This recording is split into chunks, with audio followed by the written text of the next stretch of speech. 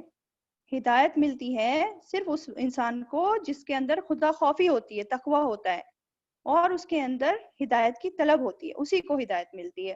لیکن ان لوگوں کو تو ہدایت میں دلچسپی نہیں تھی، ان کو تو اندھیرے میں ہی رہنا پسند تھا، تو پھر ان لوگوں کو کیسے ہدایت ملے گی، ہے نا؟ ہمارے مسلمانوں میں بھی بہت لوگ ہوتے ہیں، وہ کہتے ہیں کہ ہم قرآن نہیں پڑھیں گے، اگر قرآن پڑھیں گے تو ہمیں عمل کرنا پڑے گا، اگر ہمیں پتہ چل گیا تو نہ تو پڑھیں گے، نہ پتہ چلے گا، نہ ہی ہم عمل کریں گے. مطلب وہ لوگ بھی وہی کرتے ہیں نا کہ وہ بھی اندھیرے میں ہی رہنا چاہتے ہیں، حق بات جاننا ہی نہیں چاہتے. تو یہ تو خود کو دھوکہ دینا ہو گیا. اب انسان جب خود کو ہی دھوکہ دیتا رہے گا تو اس کو اصل راہ کیسے ملے گی؟ عمل کی توفیق نہیں آئے گی نا پھر. تو اس چیز کو ہمیں دیکھنا چاہیے، ہے نا. یہ جو تجارت انہوں نے کی ہے کمتر، مطلب کوئی چیز جو ہے، کوئی سونے کی چیز کو چھوڑ کے کوئی ایسے ہی برونز کی چیز کو لے لے تو یہ تو گھاٹے کا ہی سودا ہے نا. تو انہوں نے جو ہے دنیا لے لی اور آخرت چھوڑ دی، تو یہ تو بہت ہی بڑا گھاٹے کا سودا رہا، ان کو کوئی فائدہ نہیں ہوا اس سودے سے، یہی بتایا جا رہا ہے اس آیت میں. پھر آگے 17 مثلهم كمثل الذي استوقد نارا، مثلهم مثال ان کی، کمثلی جیسے مثال، الذی اس کی جس نے، استوقد نارا استوقد جلائی، نارن آگ، فلما پھر جب، اضاءت اس نے روشن کر دیا، ما حولہ ماحول اس کا، ذہب اللہ ذہب لے گیا، اللہ اللہ، بنورہم نور ان کا، وترکہم اور اس نے چھوڑ دیا انہیں، فی ظلمات اندھیروں میں، لا یبصرون نہیں وہ دیکھ پاتے. ٹھیک، چلیں اس کو دھیرے دھیرے کر کے ہم سمجھتے ہیں اس مثال کو کیا کہا جا رہا ہے اس میں. مطلب اب جو یہ مثالیں ہیں یہ منافقوں کی مثالیں بتائی جا رہی ہیں، اور منافق جو تھے وہ بھی دو طرح کے ہوتے ہیں، ایک ہوتے ہیں اعتقادی منافق اور ایک ہوتے ہیں عملی منافق.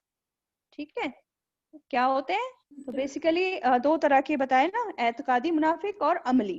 اعتقادی منافق وہ ہوتے ہیں جو پکے کافر ہوتے ہیں دل سے، مطلب دل میں ان کا پکا کفر ہوتا ہے، صرف اوپر اوپر زبان سے وہ کہتے ہیں کہ ہم اللہ پر اور رسول پر ایمان لے آئے ہیں، لیکن ان کا کوئی وہ نہیں ہوتا ایمان اللہ پر اور یا آخرت پر. تو یہ ہوتے ہیں اعتقادی منافق. ٹھیک ہے، یہ بھی کافر ہی کی کیٹیگری ہوتی ہے ایک طرح سے، صرف دنیا کے فائدے کے لیے زبان سے کہتے ہیں لیکن دل میں ان کا بالکل بھی ایمان نہیں ہوتا. ٹھیک ہے، تو یہ جو پہلی مثال دی گئی ہے ابھی جو آیت ہم پڑھ رہے ہیں، اس میں اعتقادی منافقت کی ہی مثال ہے، یہ جو دل سے منکر ہوتے ہیں پر دنیاوی فائدے کے لیے زبان سے اقرار کرتے ہیں ایمان لانے کا. ٹھیک، ایک اور بات سمجھنے کی یہ ہے کہ اللہ تعالیٰ نے قرآن میں مثالوں سے بہت جگہ سمجھایا ہے ہم لوگوں کو. مثال مطلب سیم ٹو سیم ایک اور کوئی چیز کا اگزامپل دے کے ہمیں سمجھانا. تو مثال کسے کہتے ہیں؟ کوئی معقول چیز کو محسوس شکل میں دیکھنا. اب معقول کیا ہے، محسوس کیا ہے، یہ بھی چیزیں تھوڑا سمجھ میں آنی چاہیے کیا بول رہی ہوں میں. معقول وہ چیز ہوتی ہے جو ہم عقل میں، ہماری عقل میں ہو، سوچ میں ہو، ہے نا، تھیوریٹیکل ہماری سوچوں میں ہے، عقل میں ہے، اور اس کو ہم محسوس شکل میں پھر دیکھتے ہیں. محسوس مطلب جس کو ہم سن کر، ٹچ کر کر، پریکٹیکلی مطلب ہم اس کو کوریلیٹ کر سکتے ہیں، دیکھ سکتے ہیں. ٹھیک ہے، یعنی کہ جو چیز انسان کے ذہن میں ہے اس کو عملی شکل میں دیکھ کر پوری طرح سمجھ جائے، اس لیے مثالیں دی جاتی ہیں. ٹھیک ہے، یعنی کہ مثال جو دی جاتی ہے اس لیے دی جاتی ہے تاکہ انسان جلدی سمجھ میں آ جائے وہ بات انسان کو، اور مثالیں بھی عقل والوں کو ہی سمجھ میں آتی ہیں. جیسے منافق لوگ تھے ان کو نہیں سمجھ میں آتی تھی، کافروں کو نہیں سمجھ میں آتی تھی، وہ تو کہتے تھے کہ مکھی کی مثال دے کر اللہ تعالیٰ کیا ثابت کرنا چاہ رہے ہیں، مچھر کی مثال دے کر کیا ثابت کرنا چاہ رہے ہیں، اس کو بھی وہ الٹے سینس میں لے لیتے تھے مثالوں کو بھی. ٹھیک ہے، اب یہ جو پہلی مثال ہے یہ اعتقادی منافقت کے بارے میں ہے، جو دل سے منکر ہیں پر دنیاوی فائدے کے لیے زبان سے اقرار کرتے ہیں. اب اس کے بارے میں ہمیں اس آیت کے وضاحت کے بارے میں ایک حدیث بھی پتہ چلتی ہے کہ حضرت عبداللہ بن مسعود رضی اللہ تعالی عنہ سے روایت ہے کہ جب رسول اللہ صلی اللہ علیہ وسلم مدینہ تشریف لائے تو کچھ لوگوں نے اسلام قبول کر لیا پر پھر جلدی ہی منافق ہو گئے. یعنی کہ اسلام سے پھر گئے وہ لوگ. تو ان کی مثال اس شخص کی سی ہے جو اندھیرے میں تھا پہلے، پھر اس نے روشنی جلائی جس سے ماحول روشن ہو گیا اور مفید اور نقصان دہ چیزیں اس پر واضح ہو گئیں. لیکن پھر دفاتن یعنی کہ اچانک وہ روشنی بجھ گئی، پھر وہ تاریکیوں میں چلا گیا، یعنی کہ پھر سے اندھیروں میں گر گیا. یعنی کہ اب اس کی اپنی نظر جاتی رہی اور وہ جیسا اندھیرے میں تھا ویسا ہی اسی میں لوٹ گیا. مطلب یہ حدیث سے ہمیں تھوڑا پتہ چلتا ہے اس آیت کے بارے میں کیا بتانا چاہ رہے ہیں. ابھی اور ڈیٹیل میں ہم دیکھتے ہیں اس کو کہ اب یہ جو پتہ چل رہا ہے کہ یہی حال ان منافقوں کا تھا. کیسے؟ پہلے وہ شرک کی تاریکیوں میں تھے. ٹھیک ہے، سمجھیے گا اس بات کو کہ پہلے وہ شرک کی تاریکیوں میں تھے، پھر اللہ کے رسول صلی اللہ علیہ وسلم جو ہے مدینہ آئے اور نبی صلی اللہ علیہ وسلم نے اسلام کی شمع روشن کی، تو یہ لوگ مسلمان ہو گئے، حلال اور حرام، خیر اور شر کی پہچان ہو گئی ان لوگوں کو.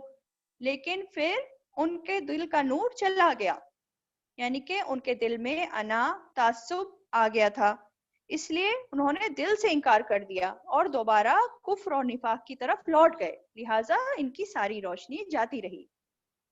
ٹھیک، تو پکے منافقوں کا کیا حال ہے کہ ان کی مثال اس شخص کی مثال کی طرح ہے جس نے روشنی حاصل کرنے کے لیے آگ جلائی یا کسی اور سے جلوائی، لیکن جب وہ آگ روشن ہو گئی اس نے اپنے چاروں طرف روشنی کر دی، اس آگ نے اس کا ماحول روشن ہو گیا. یعنی کہ کیا مراد ہوئی اس سے کہ اس شخص نے دین اسلام کو سمجھنے کی خواہش ظاہر کی، اور جب اس کے سامنے اسلام کی ساری تعلیمات آ گئیں، یعنی کہ اس کو سارے احکامات پتہ چل گئے، اچھا کیا ہے برا کیا ہے، ہر چیز کا فرق اسے پتہ چلنے لگا، اب کیا ہوا؟ اللہ ان کا نور لے گیا. ٹھیک ہے، آگے بولا جا رہا ہے نا ذهب اللہ بنورہم، اللہ ان کا نور لے گیا اور ان کو اندھیروں میں چھوڑ دیا، اور اب وہ دیکھ نہیں سکتے کیونکہ ان کی اپنی اندر کی روشنی چلی گئی ہے، کیونکہ ان کی اپنی اندر کی دل کی روشنی چلی گئی. اور اندھیروں میں چھوڑ دیا، کون سے اندھیروں میں؟ دوبارہ کفر کے، جاہلیت کے، شرک کے، منافقت کے اندھیروں میں رہ گئے یہ لوگ. اب ایسا جو ہے بیسیکلی انسان کا نور جو ہے، ایک چیز ہوتی ہے نا، ایک ہوتی ہے سورج کی روشنی، ایک ہوتی ہے انسان کی اپنی آنکھیں، ہے نا. دونوں میں سے ایک ہی نہ ہو تو پھر نہیں دیکھ پاتا انسان. اگر سورج ہے اور اس کی آنکھیں بھی ٹھیک ٹھاک ہیں، روشنی ہے باہر اور اس کی آنکھیں بھی ٹھیک ٹھاک ہے تو وہ دیکھ پائے گا سب کچھ. لیکن باہر روشنی ہو رہی ہے لیکن بیچارہ اندھا ہے آنکھوں سے، تو نہیں دیکھ پائے گا وہ. تو ان کا اب کیا ہوا کہ باہر روشنی تو ہے پر ان کے اپنے اندر کی روشنی چلی گئی، تو ان کی نور بصیرت ختم ہو گئی. اس وجہ سے ماحول تو ان کا باہر روشن تھا، پیغمبر صلی اللہ علیہ وسلم مدینہ میں تھے اور دین کی باتیں بھی ہو رہی تھی، اس وقت گھر گھر میں اسلام کی پھیل رہا تھا، اسلام کی باتیں ہو رہی تھی. لیکن ان لوگوں کو کچھ سمجھ نہیں آ رہا تھا. کیوں نہیں آ رہا تھا؟ کیونکہ ان کے خود کے سوچنے سمجھنے کی توفیق چھن گئی تھی اور ان کے دلوں کا نور چلا گیا تھا اس وجہ سے. اب لیکن سوچنے کی بات یہ ہے کہ ان کا نور گیا کیوں؟ جب نور مل گیا تو پھر گیا کیوں؟ اور نور گیا کیونکہ ان کے اپنے گناہوں کی وجہ سے، جو سرکشی پہ اور شک و شبہ میں پڑ گئے اور نافرمانی کے کام کرتے رہے، اس کی وجہ سے ان کا نور چلا گیا. ٹھیک ہے، ان کے انسان کے اپنے ٹیڑھے پن کی وجہ سے یہ ہوتا ہے. قرآن میں آتا ہے نا، پہلے بھی ہم پڑھ چکے ہیں، یہ والی آیت میں نے بتائی تھی سورہ صف کی کہ فَلَمَّا زَاغُوا أَزَاغَ اللَّهُ قُلُوبَهُمْ، کہ جب وہ ٹیڑھے ہوئے اللہ نے ان کو ٹیڑھا کر دیا اور زیادہ. مطلب خود پہلے ان میں ٹیڑھا پنایا، پھر اللہ نے ان کو جو ہے اور ٹیڑھا کر دیا. ایون سورہ منافقون کی آیت ہے، آیت نمبر 3 ہے شاید، کہ ذَلِكَ بِأَنَّهُمْ آمَنُوا ثُمَّ كَفَرُوا فَطُبِعَ عَلَى قُلُوبِهِمْ فَهُمْ لَا يَفْقَهُونَ. یعنی کہ کیا ہے اس کا ترجمہ؟ یہ اس وجہ سے ہوا کہ وہ ایمان لائے پھر انہوں نے کفر کیا تو اللہ نے ان کے دلوں پر مہر لگا دی، لہٰذا وہ سمجھ نہیں سکتے. یہ ریزن بتا دیا اللہ تعالیٰ نے. ٹھیک ہے، ان کے نور کے چھن جانے کی ریزن ایسا نہیں تھا کہ اللہ تعالیٰ نے کوئی ظلم کیا ان کا نور چھن گیا، یہ انہوں نے خود پر ظلم کیا. تو جو انسان جو ہے اس کی انسان کی ہدایت توفیق کب چھن جاتی ہے؟ جب حق کو سمجھنے پہچاننے کے بعد انسان یا تو دنیا کی محبت کی وجہ سے انکار کرتا ہے، یا پھر حق بات کو اپنی شان سے کمتر سمجھتا ہے، یعنی کہ اپنے آپ کو بڑا سمجھتا ہے، اپنی انا میں آ جاتا ہے، یا پھر تعصب کا شکار ہو جاتا ہے نا. ان سب کی وجہ سے پھر وہ حق کا انکار کرتا ہے جاننے سمجھنے کے بعد، تو اس کو ہدایت کی توفیق چھن جاتی ہے. سمجھ گئے؟ یعنی کہ اللہ تعالیٰ اتنے اہتمام کے ساتھ جو ہے دین کے نعمت ہمیں ہمارے اوپر اتار رہے تھے، اس وقت اتار رہے تھے، لیکن ان لوگوں نے اس میں حجت بازی کری ہے نا، اور ایمان والوں کو بھی بیوقوف بتاتے رہے. تو جو ایمان والوں کی مخالفت کرے گا، اللہ رسول کی مخالفت کرے گا، تو ان کے ساتھ ایسا ہی ہوتا ہے، پھر ان کو ہدایت کی توفیق چھن جاتی ہے. ٹھیک ہے، اب آگے بتایا جا رہا ہے انہی لوگوں کے بارے میں، منافقوں کے. سمم بکمن عمیٌ فہم لا یرجعون، بہرے ہیں، سمم بکمن گونگے ہیں، عمیٌ اندھے ہیں، فہم بس وہ، لا یرجعون نہیں وہ لوٹتے. سوچو، بہرے ہیں، گونگے ہیں، اندھے ہیں، اب وہ لوٹیں گے ہی نہیں. تو کہا جا رہا ہے کہ یہ بہرے ہیں، سن نہیں سکتے. کیا نہیں سن سکتے؟ کس بات سے بہرے ہیں؟ کہ حق بات یہ سننا ہی نہیں چاہتے. پھر بکمن گونگے ہیں، یعنی کہ جو اگر سن بھی لیتے ہیں کوئی حق بات تو منہ سے نکالتے نہیں، کہنا ہی نہیں چاہتے حق بات اپنے منہ سے. اور عمیٌ اندھے ہیں، یعنی کہ حق سامنے ہے پر ان کو دکھائی نہیں دے رہا، انہیں حق دکھائی نہیں دیتا، کیونکہ اور پھر انہی سب کی وجہ سے لہٰذا وہ پھر نہیں لوٹیں گے. کہاں نہیں لوٹیں گے؟ ہدایت کی طرف، حق کی طرف. اب یہ لوٹنے والے نہیں ہیں. ٹھیک، کیونکہ انسان کو جب ہدایت کی طرف آنا ہوتا ہے تو سب سے پہلے کیا ضروری ہے کہ وہ غور سے سنے. جو سب سے پہلے قرآن سن کے ہی تو سیکھا گیا ہے نا، تو حق کو سمجھنے کے لیے ضروری ہے سب سے پہلے سننے والے بنے اور سن کر اس کو سمجھیں، پھر اس بات کو ہم دل سے اقرار کریں، حق کا اقرار کریں. ٹھیک ہے، لیکن یہ لوگ کیا کریں گے؟ سن لیتے ہیں، پہلی بات تو سنتے ہی نہیں ہیں، اور اگر سن لیتے ہیں تھوڑی بہت باتیں تو حق کا اقرار ہی نہیں کرتے، اور ان کو حق دکھائی ہی نہیں دیتا. ان کو کیا دکھائی دیتا ہے؟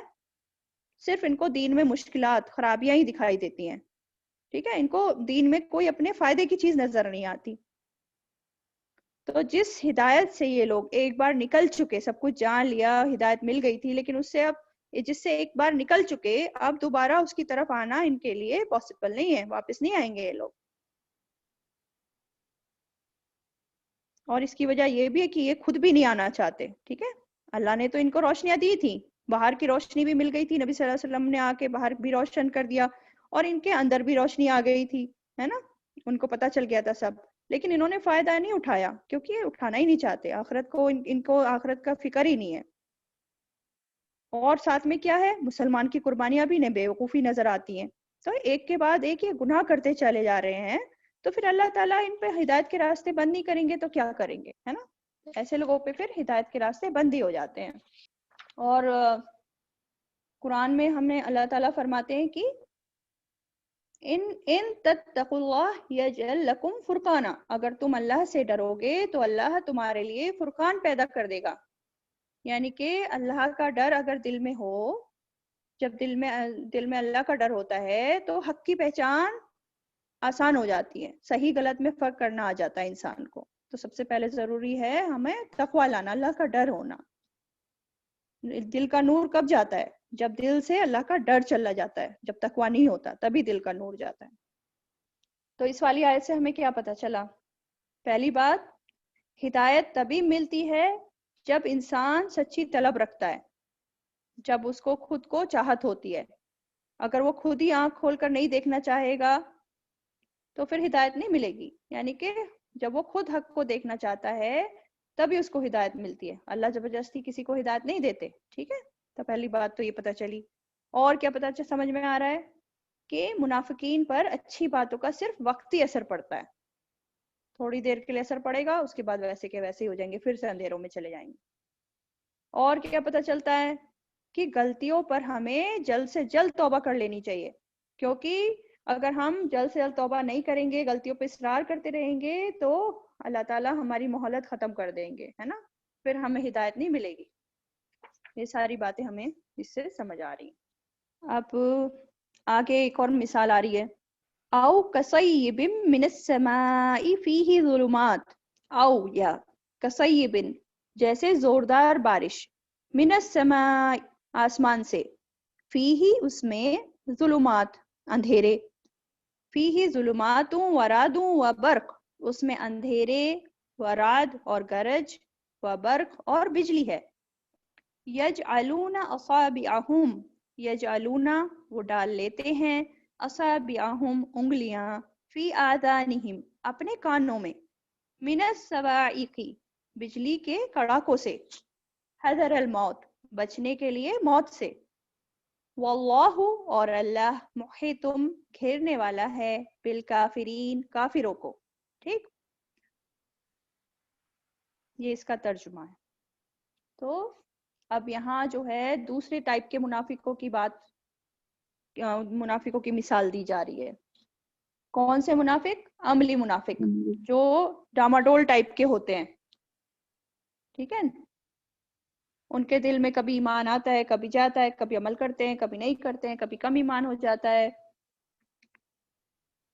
تو یہاں پہ کچھ باتیں تو ان لوگ کا دل مانتا ہے، لیکن جب عمل کی باری آتی ہے تو لڑکھڑا جاتے ہیں، عمل نہیں کر پاتے، مطلب عمل سے وہ تصدیق نہیں کرتے. تو کیا بتایا جا رہا ہے؟ بتایا جا رہا ہے کہ ان کی مثال کیسے ہے؟ زوردار بارش کی سی ہے آسمان سے. آسمان سے مطلب بادلوں سے. بارش سے کیا مراد ہے یہاں؟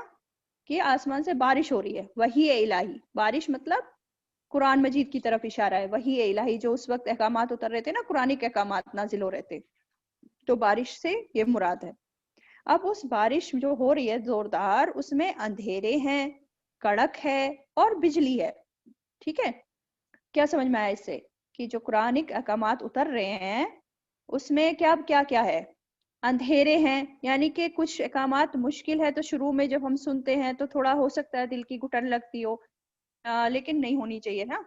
اور جب احکامات اتر رہے ہوتے ہیں تو مسلمانوں کے لیے وہ بھی ہوتے ہیں، آزمائش بھی ہوتے ہیں، ہے نا، ٹرائلز ٹریبولیشنز جو ہوتے ہیں، اس سے مراد ہے اندھیرے. پھر کڑک ہے. کڑک کیا چیز ہے؟ کہ جو قرآنک احکامات اتر رہے تھے اس میں ڈرانے والی آیتیں بھی تھیں، وعید والی آیتیں، ہے نا، جس میں جہنم سے ڈرایا جا رہا تھا، تو وہ کڑک ہو گئی. اور بجلی بھی ہے. بجلی کیا ہے؟ امید والی باتیں، جو مسلمانوں سے جنت کے وعدے کیے جا رہے تھے اور دنیا میں بھی اچھی زندگی کے وعدے کیے جا رہے تھے، یعنی کہ ایک ہوپ جو تھی وہ بجلی ہو گئی. ٹھیک، برق ایک چمک ہو گئی نا. یعنی کہ برق سے کیا مراد ہے؟ مسلمانوں کو ملنے والی کامیابیاں، ہے نا، جس کے وعدے کیے جا رہے تھے. یہ تینوں پوائنٹ سمجھ میں آ گئے کہ اندھیرے ہیں، کڑک ہے، بجلی ہے. یہ جو تیز بارش ہو رہی ہے وہی الہی قرآن مجید، اس میں یہ ساری چیزیں پائی جا رہی ہیں. ٹھیک ہے، اب ان احکامات پر عمل کرنا مشکل تو ہے، پر جو عمل کرے گا اس کو کامیابی بھی حاصل ہوگی. برق جو بتائی جا رہی ہے یہ بات ہے. ٹھیک ہے، لیکن منافقین جو ہوتے ہیں قرآنی احکامات کو سن کر کیا کرتے ہیں؟ یجلون اصابعہم فی آذانہم، ہے نا، یعنی کہ توجہ سے سننے کے بدلے وہ انگلیاں اپنے کانوں کے اندر ڈال لیتے ہیں، کڑاکوں کی وجہ سے. کیوں؟ کڑاکوں کی وجہ سے. کڑاکے کیا ہیں؟ ان منافقین کو یہ کڑاکے کیا لگ رہے ہیں؟ مطلب یہ جو آیت نازل ہو رہی ہیں، ان آیتوں میں جو ان کا حال کھول کھول کر بیان کیا جا رہا ہے. اب جیسے سورت منافقون بھی ہے، سورت توبہ بھی ہے، اس میں ان منافقوں کی صفت اور ان کی باتیں جو ہیں کھول کھول کر بیان کی گئی، ہے نا. تو جب بھی آیتیں کوئی بھی نازل ہوتی، انہیں لگتا اب ہماری شامت آئی، اب ہمارے بارے میں کوئی آیت نازل ہو رہی ہوگی. تو ایک تو ان کو یہ ڈر ہوتا تھا، ان کو وہ کڑاکے لگتے تھے، ہے نا. اور دوسرا کیا تھا؟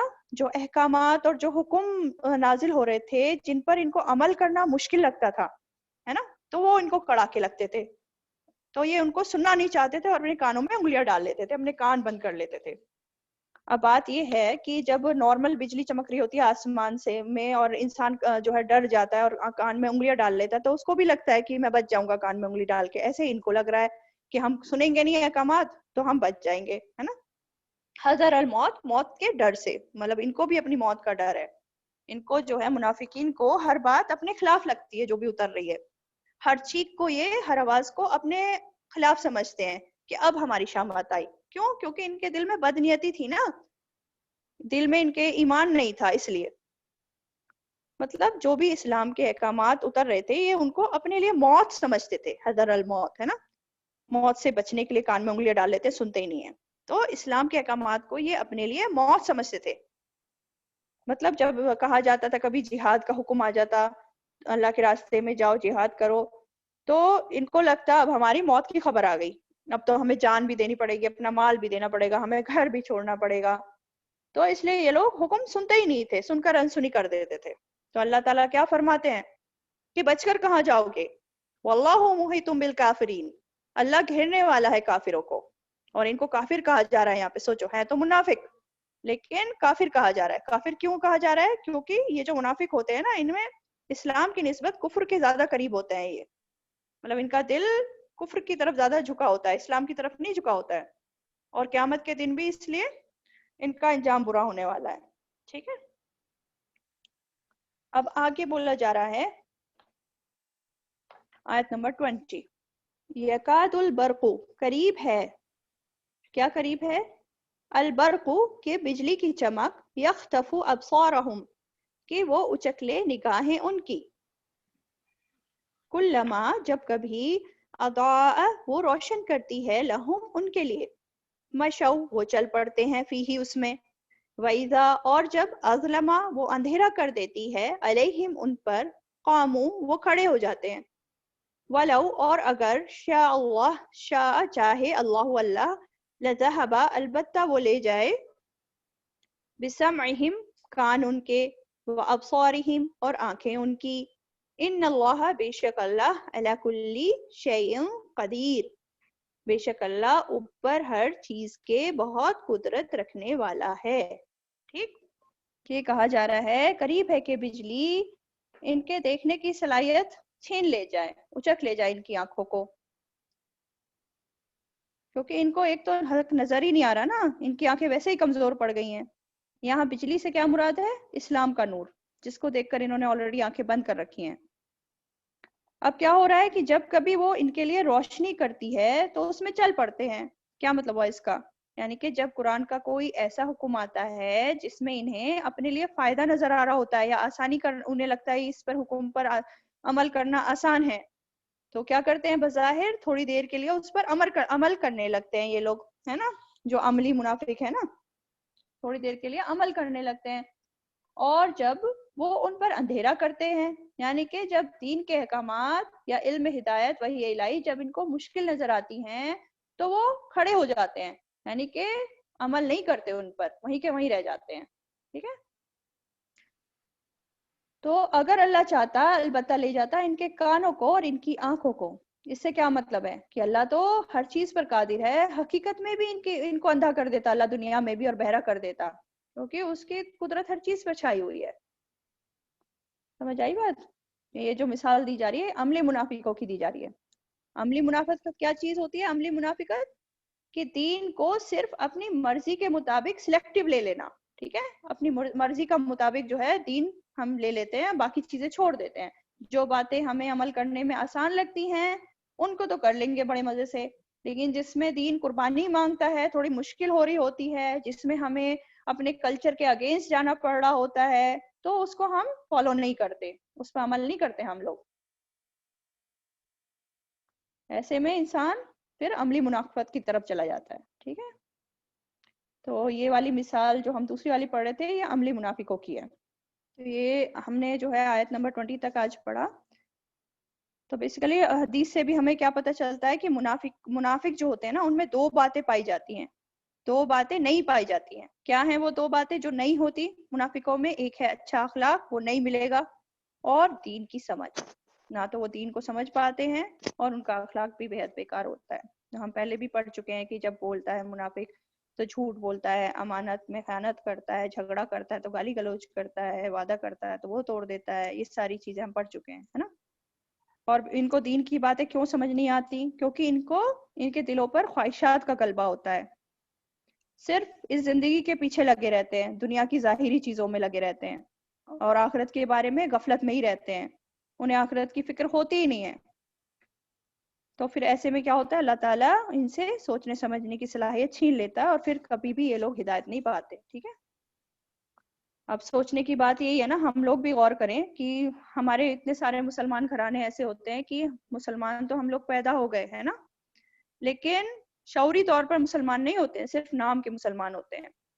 نہ تو ہم نماز پڑھے ہوتے ہیں، نہ قرآن سے ہمارا تعلق ہوتا ہے، نہ ہی ہمارا اخلاق اچھا ہوتا ہے نا. تو پھر آخرت میں ہم مسلمانوں کے ساتھ کیسے اٹھے جائیں گے اگر ہم اس طرح کے مسلمان ہوں گے؟ تو بہت ڈرنے والی بات ہے نا یہ، کہ بظاہر مسلمان ہونا فائدہ نہیں دے گا. فکر کرنی چاہیے کہ ہمارے دل کی حالت کیسی ہے نا، دل کے اندر ہمارا ایمان کیسا ہے. اگر پختہ ایمان ہوگا ہم لوگوں کا، تبھی اگر ایمان پختہ ہوتا ہے نا تو ہمارا اخلاق میں، ہمارے گفتگو میں بھی، عمل میں بھی یہ ہمارے ایمان کی پختگی نظر آتی ہے. خود بہ خود باہر ہم اچھے ہو جاتے ہیں اگر ہمارا دل اچھا ہوتا ہے، خوبصورت ہوتا ہے. تو اس لیے ہمیں اپنے سب سے پہلے خالص ہونا ہے اللہ تعالیٰ کے لیے. ٹھیک ہے، ہمیں اپنے دل صاف ستھرے کرنے ہیں، کیونکہ ایک حدیث میں بھی ہے نا کہ اللہ تعالیٰ جو ہے وہ نہیں دیکھتا تمہاری صورتیں اور تمہارے مال. وہ کیا دیکھتا ہے اللہ تعالیٰ؟ تمہارے دلوں کو دیکھتا ہے اور اعمالوں کو دیکھتا ہے. کیونکہ صورتیں تو اللہ کی بنائی ہوئی ہیں، اس پہ کیا گھمنڈ کرنا. اور مال اور رزق بھی اللہ تعالیٰ نے آلریڈی تقسیم کر رکھا ہے، جس کو جتنا ملنا ہے مل کے رہے گا، ہے نا. تو دیکھا کیا جا رہا ہے؟ ہمارے اعمال دیکھے جا رہے ہیں، ہمارا دل کتنا خالص ہے وہ دیکھا جا رہا ہے. تو اس کی فکر ہمیں کرنی چاہیے، ہے نا، کہ اللہ تعالیٰ کی رائے کیا ہے ہمارے بارے میں، ہم کتنے سچے ہیں. ٹھیک، چل، جزاک اللہ خیر.